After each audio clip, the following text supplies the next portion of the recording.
Hi, welcome to the Sifu Mimi Chan Show. Thanks for joining the conversation.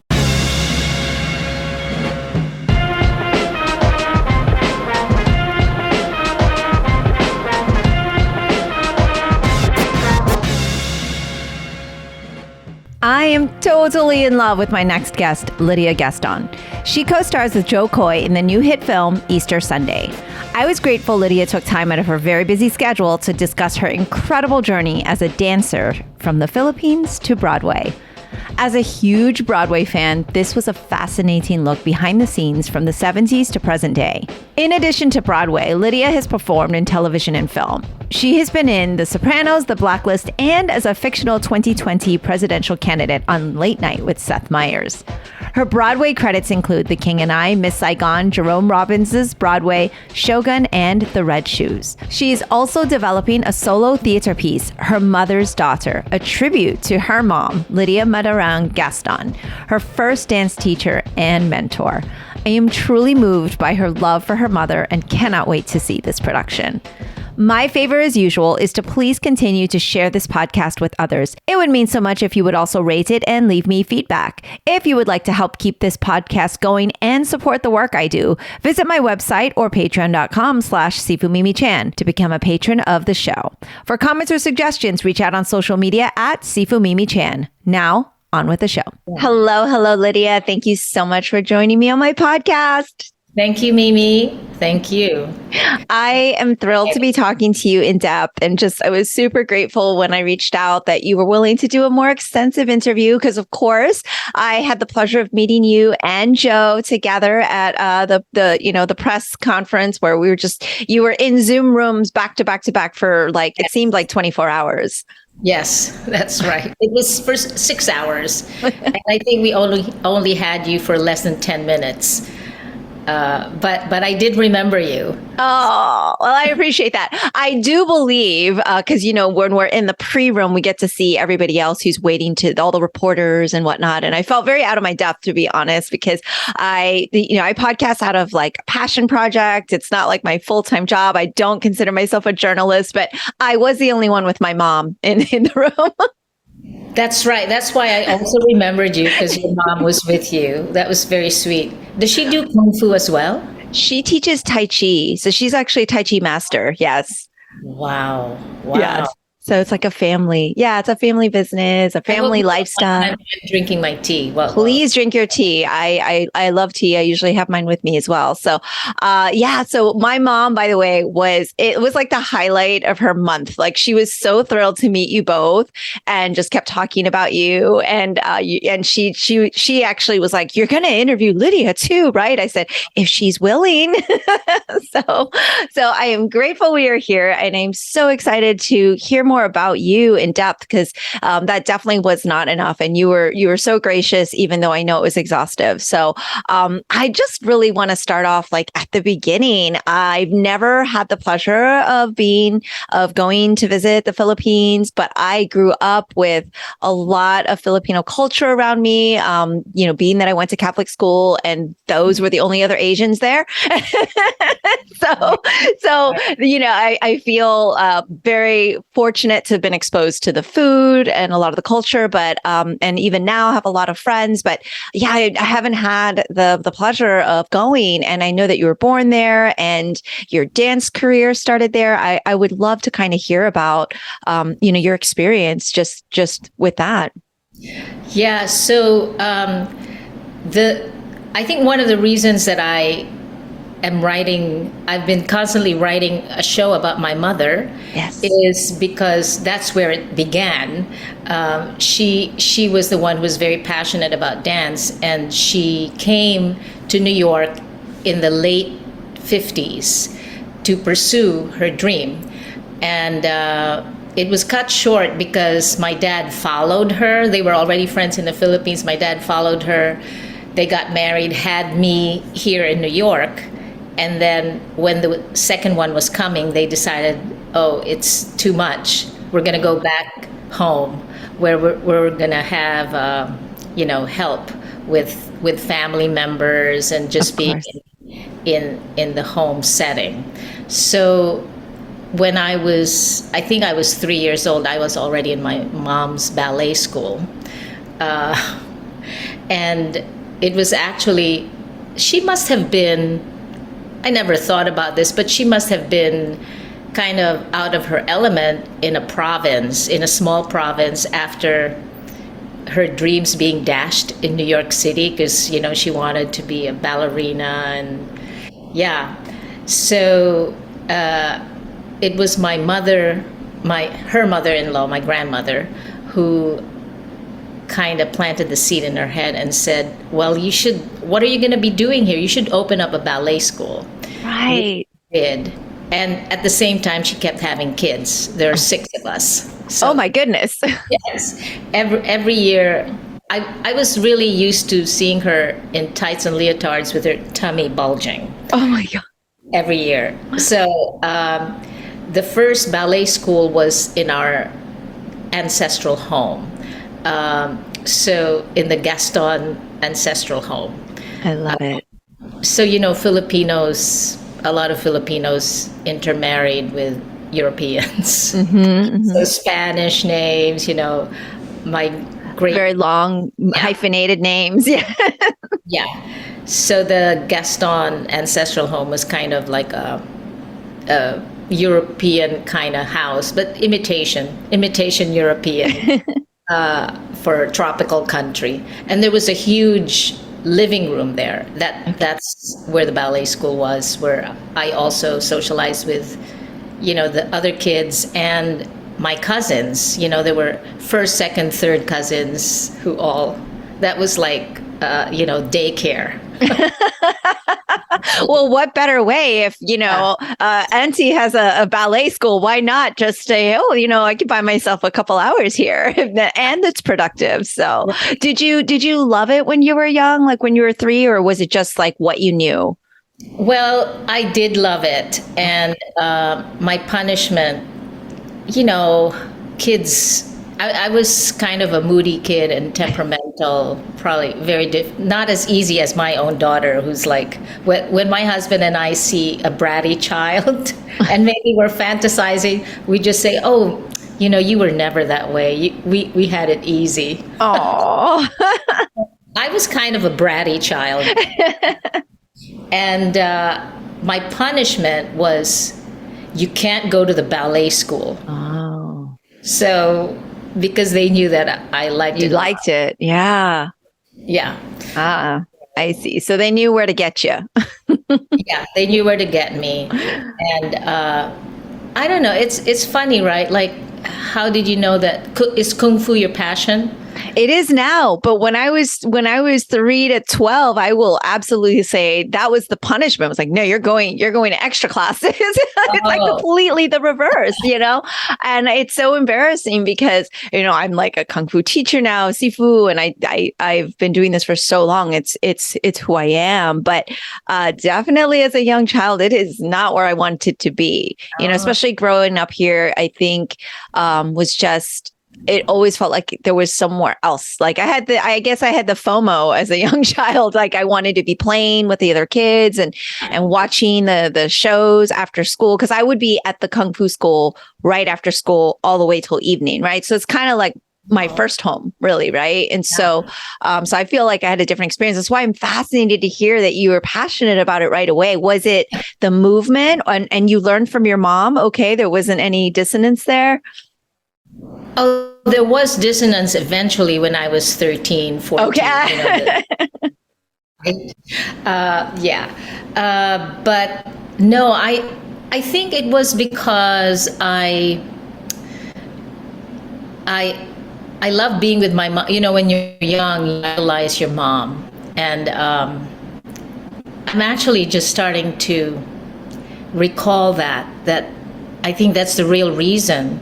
And it's kind of bittersweet to think about it because she already passed away. But I think when you're a little girl, you really idolize your mother, you look up to her. And it was our time together. Yeah. Oh, that's so beautiful. And it's so amazing that you are actually developing this solo piece, in honor of that. And it must be like not just bittersweet, but it must be very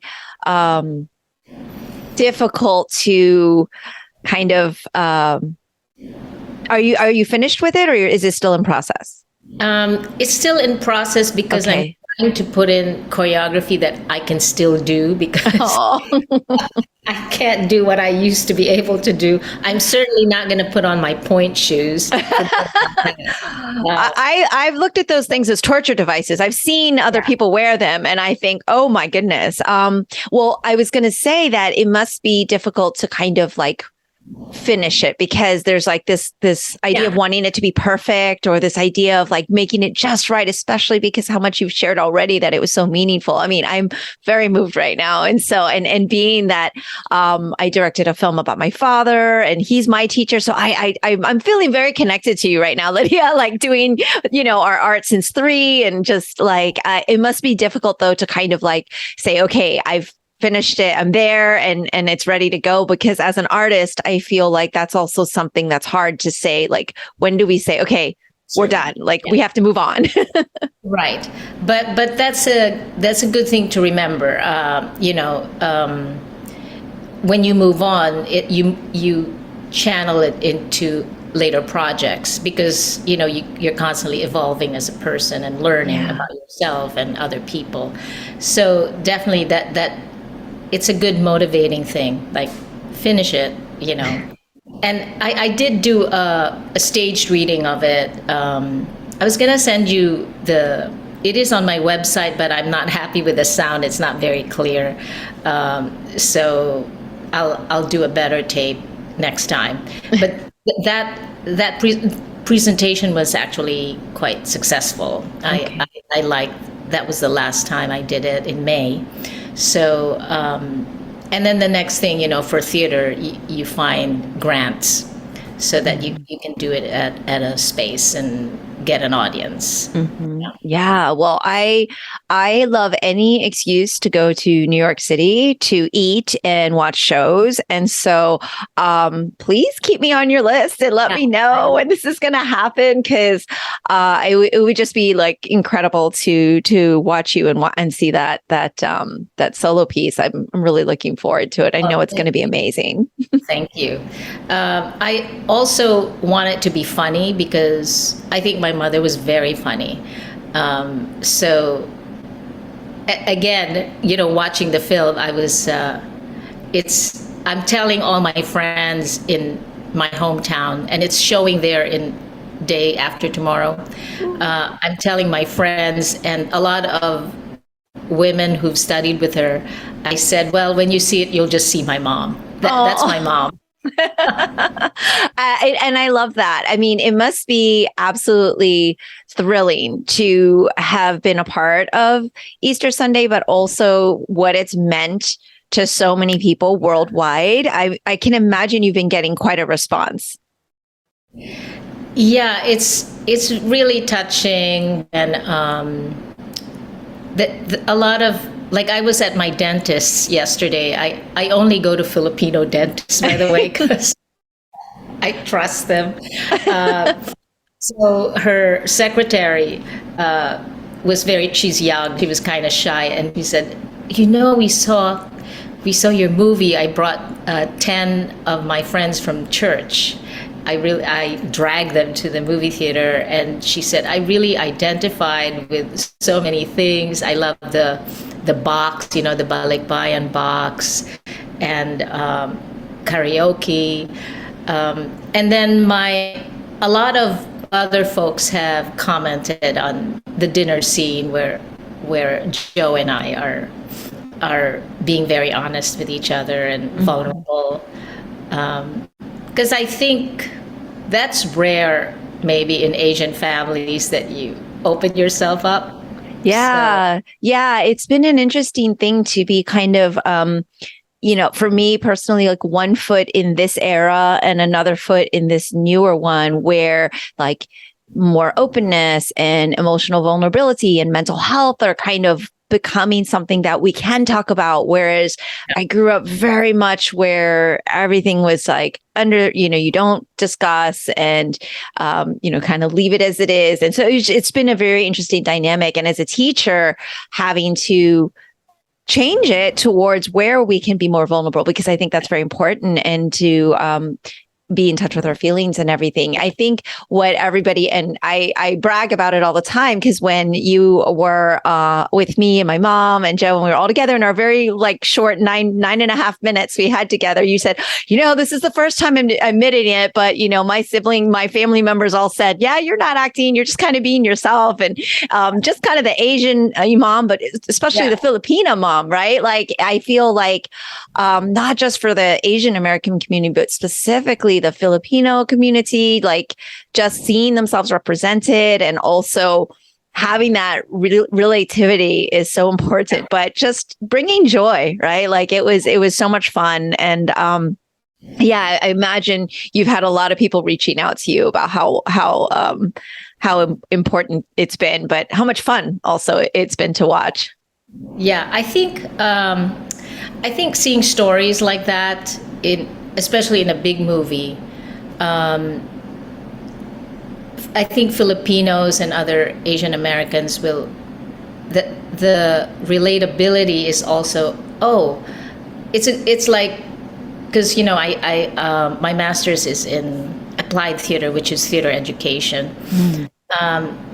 So when people see a mirror of what's happening in their lives, then there's kind of a permission, it gives them permission to say, or to maybe subconsciously, think, oh, yeah, that's a possibility. I could be more vulnerable, or I could open up more to my parents or to my siblings. And in fact, some developing news. My brother, who actually said, "You're not acting." Yeah. I got a text from him a few days ago because he finally saw the movie instead of just the trailer. He said, "You were really good." Oh, wow. So wait, he said that based on the trailer. I didn't even realize that. He said that based on the trailer because he hadn't dragged himself yet to the movie. My gosh.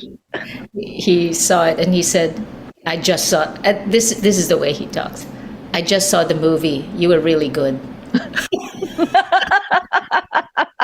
I love it. That is a typical brother. I mean, that's awesome.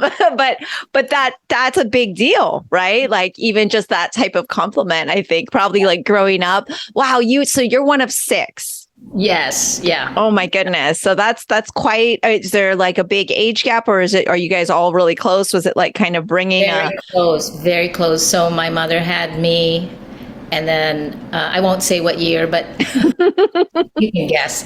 And the sixth kid, we're only 7 years apart. Oh, okay. So it was like having like, what is that? Quintuplets? No, wait. Sextuplets. Yeah. Sextuplets. I'm like, oh my gosh, I'm going to reveal how bad my math and my language is here. But yeah, that's intense. That is intense. Did everyone do ballet or just you? Or my sister also. The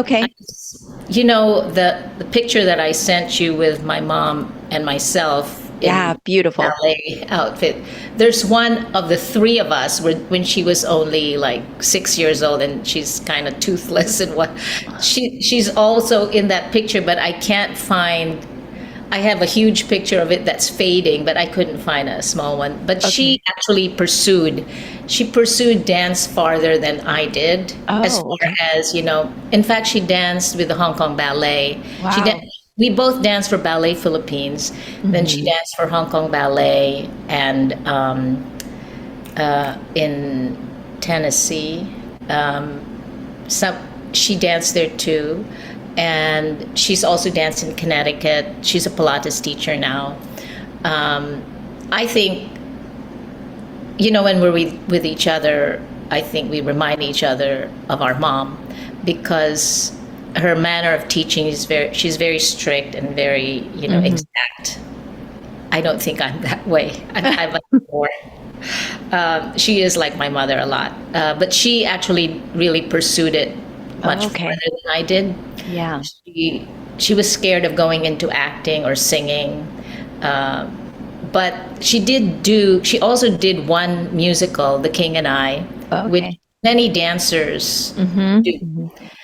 For me, it was when my first King and I was with Yul Brynner. Um, Only the older generation will know who he is. Oh, I right? know who Yul Brynner is, and that I've seen all the King and I's, Rex Harrison to Yul Brynner. Uh-huh. Oh yeah. I'm a big musical Broadway fan. My mom educated me well. We watched a lot of that growing up. So yes, that's amazing. Yeah, so I was a lot of dancers then here in New York when we were out of a job, they would go, "You should just do The King and I. It's a lot of money. You can do it for 6 months, save it up, and go back to concert dance." Right. So I did it for about a year and a half, actually. And so that's how I got my equity card. But my sister, Nicole, she also auditioned for The King and I, and she did do a few. But she would get scared every time because she would come in and they would say, "Oh, do you sing like your sister?"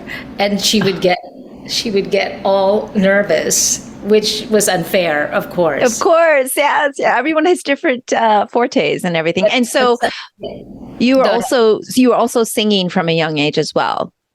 Yes, my mother was such a stage mother. She had me study a lot of things, including singing. And this is another story. I have so many stories. I love it. I have my former classmate is she's now the head of surgery at Mount Sinai. Wow. Okay. She's big time, and she says to me, when we were growing up, we gave up calling you up to go out because you were always doing some kind of class. So so my social life was really whittled down to almost nothing, even dating.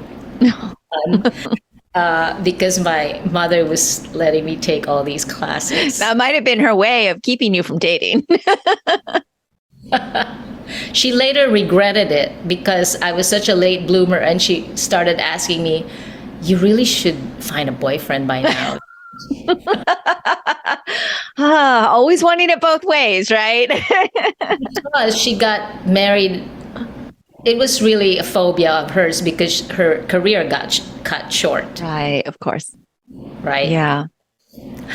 But she must have been very proud of the fact that you continued the arts and in such a successful way. She did. She saw me in West Side Story when I did Anita, and that's such a fabulous role because Yes. dance. I marvel now at young people when they do it, and the movie I love. I was going to say, did you like the recent? I loved it. I was in tears, Yeah. And so when she saw me after the first time, she said, "Oh, I definitely will watch it again because I couldn't see through my tears." Oh, that's amazing. Yeah. Oh gosh, it's so cool that you've done so many iconic roles and had so many experiences in theater and all the way like even with The King and I, because then you did several, I guess, iterations of it, right? I did. In '96, just before my daughter was born, so I got pregnant the year after. So we opened King and I in '96 on Broadway, and that was the one with Lou Diamond Phillips. Since I had done King and I so many times, including also I did Jerome Robbins Broadway, where there was a King and I portion since Jerome Robbins choreographed that. So I had done the lead character in the ballet Eliza. I knew most of the dance parts. So they gave me the assignment for the 1996 Broadway revival. I was a cover for Lady Tiang, the first wife, and a cover for the singers and the dancers. So as a chorus member, so I was still a chorus member, but I had all those responsibilities. I was a swing, an internal swing they call, but it was very good pay because I had all those jobs. Yeah. So one day everyone got sick, and it wasn't the pandemic, but just everyone. When you're in a huge cast like that backstage, and theaters in New York are they're old. They're constructed 19th century. It's so small. If one gets a cold, you all get a cold. Yeah. So there was one performance where everyone was out or on vacation. The Lady Tiang and the other understudy were out. There was only one singer left, and so I did both Lady Tiang and the singers, and I had to change costumes. I was going to say, that sounds very hectic. They always say you never know what's going on behind the ballet or behind the theater. Like, it's like everything out front looks amazing, and together backstage, it's like mayhem. It sounds like. Yeah. But now I can't even, I was really young then, like I could just throw anything at me, I'll do it. Now I'm like, oh, maybe I won't do it. But how incredible to have been able to play. I was going to say that sounds like you had to play multiple roles, and then you ended up doing just that. But how fun also that Lou Diamond Phillips has actually you've come full circle. He's so good. He was so much fun backstage. Always game with anything. He loved the kids. Also, that year when I got pregnant, his wife at the time also got pregnant. Okay. He has twin daughters, and so they're the same age as my daughter. And this is a phenomenon in King and I's. I remember when I did the Yul Brynner one, the slightly older women than me were getting pregnant, like one after the other. And the same thing happened in 1996. Oh, wow. I got pregnant. The girl down from me got pregnant. On the other side, she also got pregnant. So our kids are all about the same age. So when you have reunions, usually there's a second and now third generation, because the kids in the show now have kids. So we're like grandparents at this point. Oh, that's so special, though. Incredible. And so you were born in New York, then you moved over to Manila, and then when did you make your? I didn't grow up in Manila. Oh, you didn't? Okay. In the Visayas region. Okay. It's near Cebu. I grew up in Negros Occidental in Bacolod City, and also another smaller town where my grandparents were. I see. And that's where my mother had her ballet school, in Bacolod City. Okay. A lot of her dancers including myself, moved to Manila to join Ballet Philippines. For the ballet. Move. Yeah. I see. Was that like daunting, like going to, because you were still a teenager at the time? Yeah.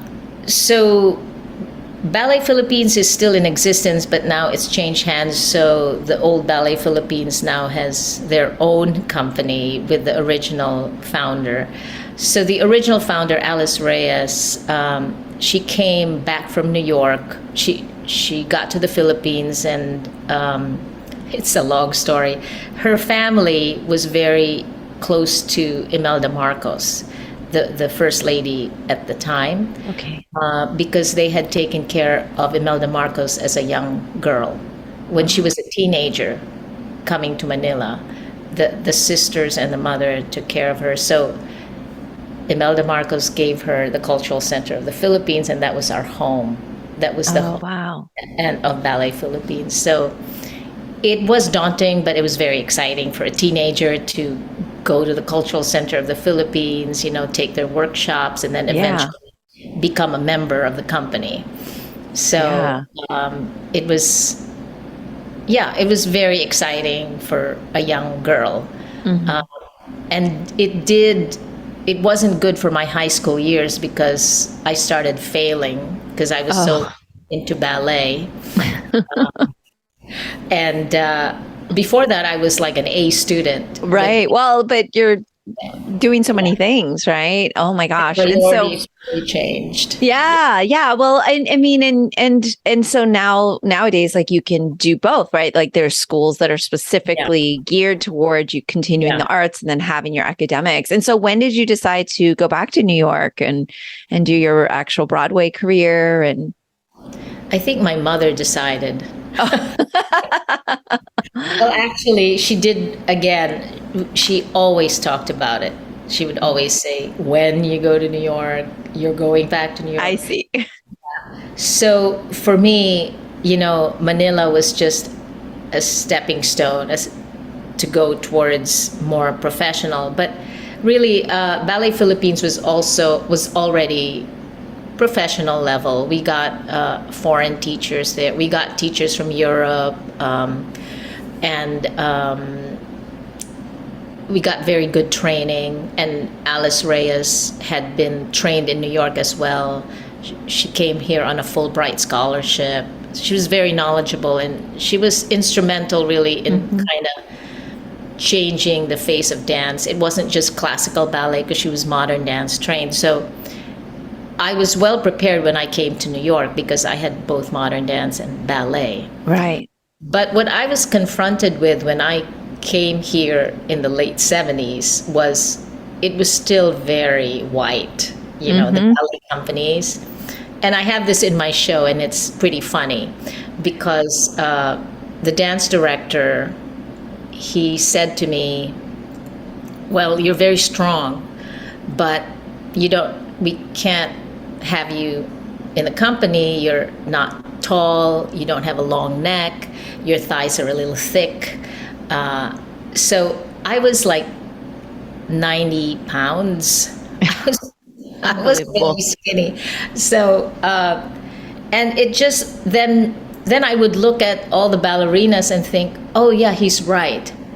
I'm not white. Then it really affects your image, your self-image. Your self-esteem. Yeah. 100%. Yeah. Wow. But so I'm very happy to see that it's changed a lot, and more importantly, we also have Asian American, Filipino choreographers, writers, creatives, and performers are also creating their own work.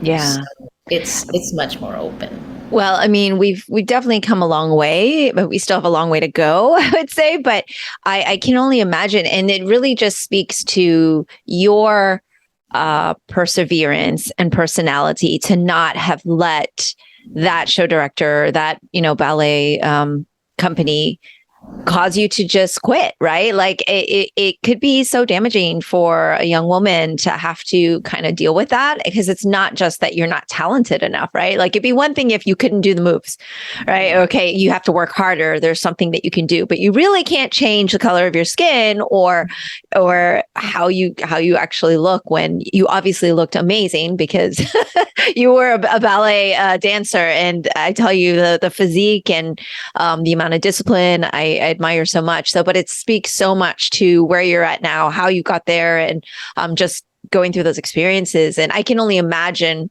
what it was like for you in New York at the time, and not just with that experience. I'm sure you have full of stories of constant rejections, because that's what entertainment is constant rejection until finally there you find your way, you find those roles, right? So yeah. So I eventually went back to school. Okay. Because I just felt like once my daughter was born, I thought, well, I did graduate high school, but I never went to college because I was supposed to be a dancer. But now I'm old, I don't have a college degree. So I thought, oh, I should go to college because now I have a daughter who I know I want her to go to college. So I figured out how to do that, and then eventually took my master's in applied theater.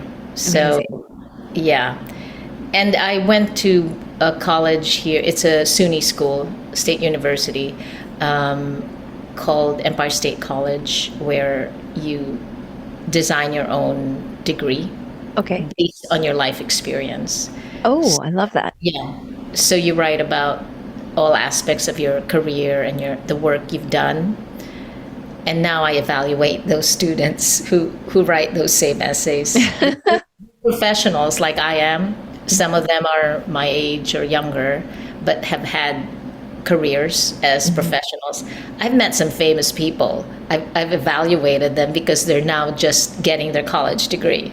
Wow, that's Yeah. fascinating. Yeah. Fascinating. And also, I think how maybe that kind of paved the way for you to even write the solo theater piece you're doing now, and like having that kind of, it's on top of mind, and like having the exercise, done the exercise in it, and that, and have kind of written it out. You're like, oh, this is laying, ground for the future projects that you might be doing, and kind of just seeing your life and all that you've accomplished. And it's fun to have professors who are artists. Yes. Because they really open yourself.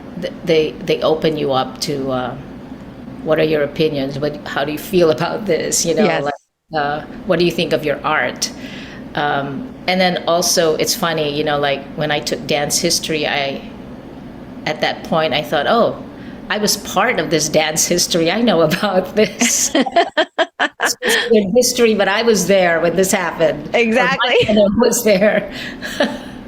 I think education is that way, though. Like, I hope that it is changing to be a little more integrated and interactive, and critical thinking versus memorization of facts and dates and things. Like what you're explaining and sharing, it's very much like how I would prefer to have learned than when I was in school, and I think far more valuable than just the paper at the end of the day is the process of how you're getting there, right? And what you're working towards and who you're working with. So how lucky are your students? That's incredible. What is, like, would you say, one of your most like memorable experiences on Broadway? Because it is such a, like, I think of it as, wow, this is like, as I've loved Broadway forever. And anytime, like I said, anytime I go to New York, I try to see a show, and I can only imagine what it's like being on the flip side. I've done stage performances, of course, in martial arts and other ways, but nothing like Broadway. What would you say is like kind of one of your most memorable experiences? Well, when I got my first Broadway show, it ended up to be 2 Broadway shows at one time. Okay. And maybe that's happened to other people, but every time I think about it, it was pretty amazing. So I had auditioned and gotten into a new show that was Broadway bound, and that was the musical version. It ended up being a flop, but it was the musical version of James Clavell, right? James Clavell, Shogun. Okay. And so I got the show. Then I auditioned for Jerome Robbins Broadway, which was getting, it had been running for almost 2 years and getting ready to go on tour. And they were still going to be open for another 2 months on Broadway. I had seen the show. I loved everything about it. I decided, I'm just going to go for the 4th time to audition for the show, because I just want to learn the dances again. I just want to go through them again. So I had already signed 1 contract, and then I auditioned and I got it. So then I had 2 contracts in my lap. And I decided I was not going to do the first one because I just loved Jerome Robbins. So they got angry at me, and then I started rehearsing and all these fabulous dances. Jerome Robbins choreography, it just feels so comfortable in your body. Yeah. And it's so, as an actor,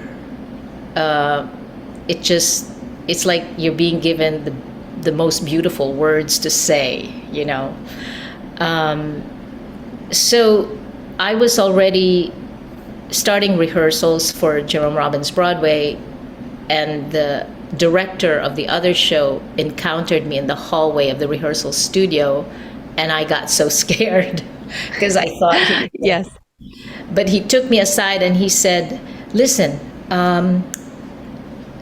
I want you to, I know that Jerome Robbins Broadway is closing in 2 months. So, and then you're going to be on stage in 2 weeks doing the show at night. So during the day, can you rehearse with us? And then we'll take you on the road and come back to Broadway with you. And I want you to be a swing and an understudy to the lead. So that I had 2 jobs. That's how it ended up. 2 jobs. So, yeah. And, Hardworking. yeah. The first night at Jerome Robbins Broadway, this was a cast of amazingly talented dancers and actors and singers. So I was intimidated, like I couldn't even believe I was in the show. But I was well rehearsed, and everything that night, the first night, everything was going really well. Costume changes, everything. And there was this fast number called Red Button Shoes. It was a very fast Charleston number. And the final entrance of the whole chorus, it's like madness, crazy, like, roaring 20s. So I stepped back to get some momentum, to go in and have a lot of energy. And one of the star actor dancers, I stepped on her foot. Oh. And I just hear her say the F word really loudly. Oh no. And it was so fast because I went, she screamed at me, and I was like, okay, I'm going out on now. You can't run after me. That's a safe place for that moment till the curtain, right? I was so afraid to see her after performance. But, the whole usually when there's a new person coming into the show, because the show is being done 8 times a week, they're so grateful for a new person there, like new energy. So they all cheer you at the end, like, oh, you did so well. And so, yeah. So it all worked out okay. It worked out okay, but I could feel her anger. Yeah. What is this newbie doing? Like, I can't dance. My foot is ruined. Oh no. Well, I mean, I'm curious about a few things. One is the audition process, because I have been to, back in 20 years ago when I was pursuing things in Hollywood, I've been to auditions and kind of have a view of what that's like for television film. But I would imagine for theater is quite different. And after which I want to talk to you about those differences and what you prefer, because it's so different being on stage live with that immediate reaction and the energy that the crowd gives, and being on camera, it's like almost a direct opposite. I'd love to hear in a second about like your kind of flip experience of that. But I'd love to hear a little bit about your audition processes. Like, were you nervous? Did you have like a routine to prep yourself before you would go in for auditions? How did you kind of go through the audition process? When I was younger and going to a lot of dance auditions, I definitely would be really ready physically. I would go to class if I could do that. Oh. And then usually for musicals where I would audition as a dancer, the dance was more important than the singing. So I would make sure that I was really well warmed up. And not take the whole class, but just part of the class so that I wouldn't overtire myself. I see. And also, this is so way back now, I don't do dance auditions anymore. It also would make my brain more responsive to absorbing the new steps, the new combination, and just my body would start working musically. Later on, when it was more for singing parts, I would usually vocalize in the morning and then just before. But it's really hard when you're at the studios, you're not allowed to vocalize loudly. Right. You just do some whisper things. Or, You're breathing. yeah. For acting, I just try to be really in touch with myself. But also nowadays for acting, I think it's best when I do my some Feldenkrais exercises or just some easy Pilates like placement exercises. Okay. Just to know where my body's at. Yeah. And in the old days, a lot of musical theater auditions would be held at the theater. Mm-hmm. See that Like chorus line, right? Yeah, not anymore. And it was sometimes really exciting because Gwen Verdon used to handle the auditions for all of Bob Fosse's shows, and Right. a star. Yes. But the kindest person. She had that soft voice, and she was very kind to everyone. Yeah. So it's changed a lot. Now, even for musicals, we send a self-tape of us singing. And that's hard because the sound quality is not realistic. you know. Right.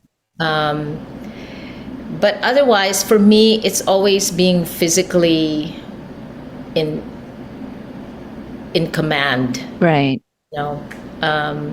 Like, and I do try to do some kind of easy workout every day, but not successful because I'm running around. For Easter Sunday, I did submit a self tape, and I did the self tape with my teacher. Oh no, what did we do? Yeah, I did the self tape with my teacher, and then the next time I did an audition for the pilot of Joe Coy. Yeah. I actually hired another Filipino friend on Zoom, and my acting teacher was also there coaching us. It's really luxurious, because you actually have your coach there coaching you. So that's kind of different now. Right. But Wow. yeah. And do you have really you are a live performer at heart. Like that's what you've done your whole life. How did you enjoy I know you've done other films, like this is not your first time on camera, but it's a very different thing. And I often hear stage performers who really don't like doing film very much because of, I guess it is that they like to have that energy from the crowd and the audience, and there's some synergy there, right? What do you prefer? Or do you have like a certain feeling towards it? I think a lot of theater actors miss the continuity in film because it's so, there's takes and Yes. you do to tape it in sections. So it's it's not really a different technique, but you have to hone in on the technique of being present right away for that shot. Yeah. And it's not always sequential. Correct. So it's never sequential, actually. But and I think both are interesting and have their benefits. For film, it's more the performance itself is not your own. You have to adjust to what the angle you can't be roaming around you have to keep your mark. And it's very set that way. And as far as the films that I've done, I haven't been, I don't know how, for example, John Cassavetes used to do his films where it looks so improvised. It's very interesting, and it looks like they could go do whatever. But it's actually interesting now for me to think about that. But I find that in film, I really have to be aware of where the camera is, what is, I have to not turn around so Right. much. So it kind of stifles your natural instincts. Okay. Then you kind of adjust, Right. which you always have to do some kind of adjusting because it's acting. Yeah. But so theater in a way gives you a lot more freedom. You can change your performance from day to day, not wildly, but Right. Right. you can experiment that I way. see. I see. And it's exciting that way because you don't know what's going to happen that night. Right. Right. There's like a flexibility and a spontaneity even. How's this person going to say this line to me, and how will I react? Yes. So that's exciting to me, and it's the same as dancing with a partner. I used to love dancing with a partner because even though the moves were set, there's always a way that they might touch you, or just the way they suddenly. It's just so beautiful. I miss it. I can't do it anymore, but. I'm sure that's not true. There's always a way to you don't need to be like thrown in the air or anything, but I'm sure that you would be fabulous dancing with a partner to a routine that you choreograph, and it would be amazing. I mean, I'd love to do. There are some European companies that really meld theater and dance together very well. Yeah. And it's so beautiful, because I've taught dance history to college students, and I always say, dance is like poetry. You can't really explain it succinctly. I can't pronounce that word. That's perfect. Yeah. So, but there's poetry in there's levels of meanings to a movement. Yeah, definitely. It's not as definite as a word. Yeah.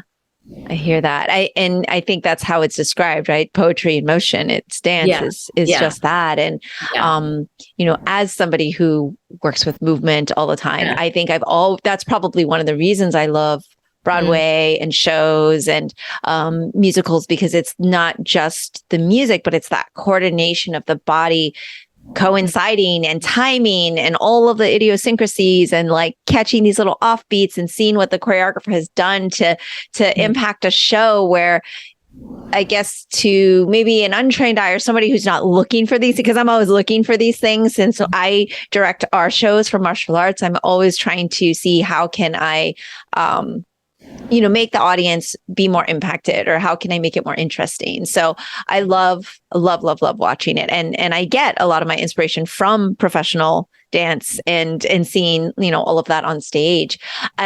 Before I don't want to take up too much of your time, and my fault, we had a late start, but I am curious because, as I had mentioned on air to you and Joe, it's like one of the things that I also am working on I'm very passionate about is the social justice. And I have been working in specific for Asian American Pacific Islander history and education, and being a teacher yourself of theater and everything, I think, in saying that you were part of dance history. And that's so true. But when someone were to think about dance history, they wouldn't think about an Asian American in dance history, right? That wouldn't come to mind. It wouldn't, right? Like all those other names that you mentioned, the choreographers and all of that, it doesn't pop out. And I think, again, what I've been working on in Florida, and hopefully nationwide, I'm working with a coalition, is getting Asian American Pacific Islander history included in our curriculum, starting from kindergarten through the 12th grade. And, our bill didn't pass last year, but I'm very much charging forward this year. And I feel like if somewhere like Florida can get that done, but kind of the importance of that and the reasoning behind that. And a lot of that is I have a direct path to the community and to kids, and hearing what they've been going through. And earlier we talked about things have changed a lot, but clearly still a long way to go when we've seen what's happened the last few years with the anti-Asian hate crimes and all of that. And I'm curious, you mentioned a story regarding, one of the directors or one of the choreographers saying things to you. Were your peers, did you also feel a lot of bias and discrimination from your peers as well in a belonging, and how has that path changed for you, and where do you see it going, and again, why education is so important, knowing like you are a huge part of dance history and what people should recognize as this is a professional dancer. You are a performer on Broadway and should be recognized as such. But what were those experiences like for you in your companies? Do you mean like peers that I worked with? Yeah, that you worked with, because obviously like getting into shows was a challenge because you weren't the right part or you didn't look a certain way or you weren't, white, like you say, basically they straight out told you. But what was it like when you did finally, get into places, or did you feel a sense of belonging because you were all dancers, or was there still a lot of discrimination and like just kind of prejudice? The easiest show to get into as a musical theater performer was always The King and I during my time, and then Miss Saigon. So with that, the ballet teacher director who told me that they didn't have a place for me, he said his solution was go downtown and join the modern dance companies, because Martha Graham used a lot of her work was created on Japanese dancers. Okay. And in fact, Yuriko, who recently passed away at 100 and something years old, she lived a long time. She was the original Eliza in The King and I that Jerome Robbins choreographed on her, and she created she collaborated with Jerome Robbins as the original Eliza. So it was the modern dance companies that were more open. I tried Europe because I could see that Europe had more of a diversity in dance. For musical theater, once I started auditioning for musical theater, I couldn't audition for roles because most of the roles were just for Caucasian. But I could be in the chorus because and I was a strong dancer. They put me in there. And then West Side Story, there was an opening because I could pass for Puerto Rican. The Alan Johnson, who was in the original cast of the old West Side Story in the 50s, he was the person who was now restaging and choreographing all the West Side Stories. I auditioned for him many, many times until he was convinced that I could actually, as an Asian, I could do Puerto Rican. I don't know how that would go over now, but I feel like Filipinos are Hispanic, and I never doubted when I grew up with the music that I could do the parts in it. Right. So he did hire me eventually, and I was understudying Maria, and so I was able to do that part. But I would say that the person who ended up mentoring me, because she hired me for her modern dance company in the mid-'80s, was Rachel Lampert, who eventually also became a playwright and director and became very involved in theater. And she ran a theater in Ithaca, New York. She was very interested in me as a dancer, but we also acted a lot and spoke in her pieces. So I feel like she really saw me in a different light, and I started seeing myself in a different light. She had a difficult time with me because it was again like a mother-daughter relationship where she believed I could do certain things, and I was like, well, I don't know if I can do that. But she pushed me to take some risks. And in fact, when she was auditioning for dancers, she was looking for a male dancer. It didn't have to be it didn't have to be a particular race. So she was looking for a male dancer, but she saw me in dance class and she said, why don't you come to the audition? So I was the only female there, and she ended up hiring me. So Rachel, I know I'm going to talk to her. She grew up in Brooklyn. She's Jewish, and when I learned so much from her, about everything.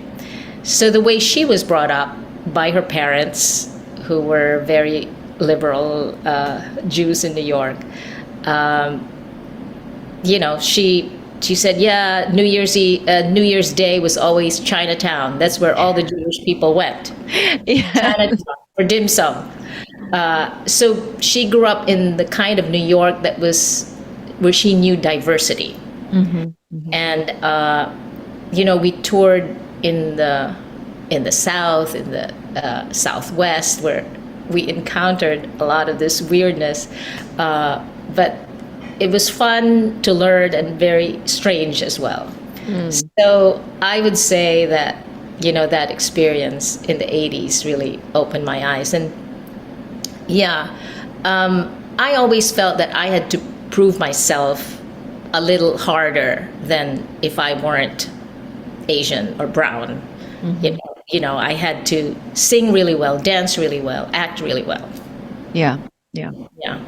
I can imagine. And I mean, the competition already being fierce. And then on top of it, what is perceived as another barrier, right? Like what they've put up as a barrier in terms of like getting the work. And now roles are a little less defined, except for when they are specific cultural roles, right? But now it's like a woman next door could just be any woman next door. It doesn't have to be like what it always was traditionally, quote unquote. And like you said, though, something very specific that's like cultural, like West Side Story is a little different, but I feel like hopefully we see, those roles kind of also, more roles being open to diversity and everything. And we are seeing that like in the last 5 years, it's like definitively, finally, I think we're turning that corner in film and seeing films like Easter Sunday stand on its own as having a diverse cast and having a mostly all Filipino cast. That's kind of incredible. So I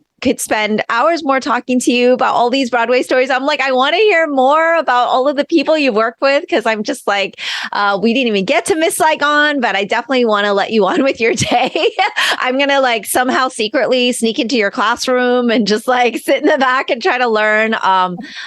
This has been such a pleasure, and hopefully, we'll be able to maybe continue the conversation again in the future. But this has been wonderful. I love so much everything you've shared, but thank you for setting such a great example and all the work you're doing and just inspiring and performing. And I can't wait to see what you do next, especially Her Mother's Daughter, which I am very excited to continue to hear about and know when that's going to be premiering in New York. Yes.